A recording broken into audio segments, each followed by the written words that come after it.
Hi, JJ. Quick little video on why America is suing Meta for being too addictive to kids. That's right.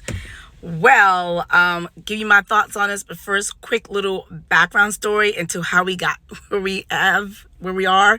Essentially, in the United States of America, we have what's called capitalism. We have what's called laissez-faire, which means that the government does not control or does not regulate businesses. We let the businesses do what they want, and if they provide good services, good prices, good offerings, they will make money.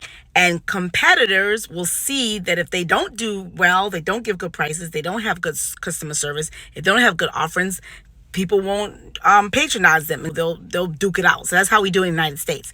And in order for America to regulate the internet the way that they do in the European Union, a lot of European countries and Asian countries and other countries around the world, we have rules that make it really, really hard to do. So it's going to be almost impossible. However, what do lawmakers do for their constituents, which are the people who are elect folks to go into office? What do they do when their parents are saying, my kid cannot get off of TikTok, my kid cannot get off of Instagram? What are you going to do about it? What are you going to do about it? Well, what they can do in America is we can regulate vulnerable popularities like the handicapped, like the elderly, like children. And we can use things like safety, security, privacy laws to force companies to abide by those other rules. So if you're an internet company, you're still bound by those other rules related to that stuff. So that's the legal technical background into where we are today. So my thoughts on this are twofold. One, I kind of agree with Meta, who said that, before you got to the point where you are suing, taking the adversarial approach, going to trying to sue, I think it's because they couldn't regulate. They figured we'll sue them. We could have talked about this because TikTok, which they can't sue because TikTok is owned by ByteDance, which is a Chinese company.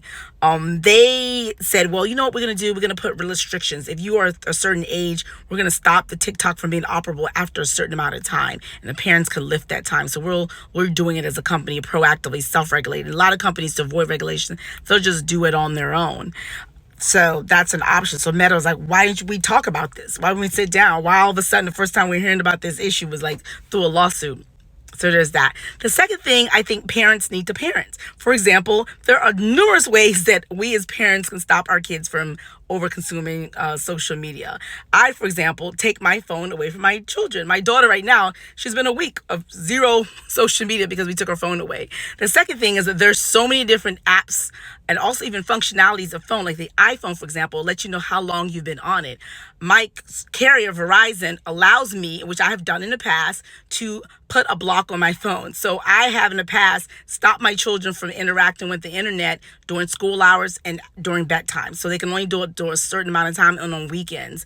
And then there's just so many different innovation available out there where you can track and monitor. There's a Life 360 app. There's the Find My Phone app. So many different ways parents can actually harness and control and limit their children's access to social media as a parent. So, I understand the concerns. I'm a parent myself. My kids are addicted, and that's just one avenue that I guess the lawmakers chose. And this is coming from the attorney generals of several different states in the United States suing Meta. So we'll see what happens. But I just wanted to give you the update. Discuss. Do you think it's the parents' fault? Do you think it's right for the government to step in?